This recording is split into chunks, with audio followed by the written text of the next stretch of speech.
It's it's dependent on how many members ng family and what you want to serve during Noche Buena. But they asked me na kung 500 pesos tama na, so it's enough. So I got the prices that are from here, and based on the prices that are here, it is possible to have a Noche Buena that is asok sa 500 pesos. Basta it's with a family of 4 or less. Naniniwala ba kayo sa halagang 500 pesos makapag Noche Buena na ako, makakabili na ng ham, makakagawa ng spaghetti at macaroni sana.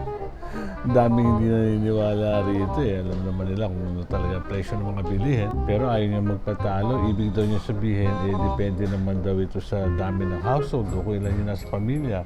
Kung apat sila, halimbawa nanay, tatay, dalawang anak. Pinakita pa niya na meron doon listahan na doon siya bumase ng kanyang presyo na sinasabi. Ano ba yung presyo sa tindahan, sa mga grocery, sa mga palengke? Doon kaya siya magbase. Minsan ang kulit din mga nasa gobyerno eh. Hindi na nga nila mapaganda ekonomiya, hindi na mapababa presyo ng mga bilihin. Okay na sana eh. Kaso sasabihin pa na 500 pesos lang, kaya nyo na yan, makapag Noche Buena na kayo, makakabili na kayo ng ham, makapag spaghetti at macaroni salad na kayo. Pang-asar eh, no? Lokohan eh.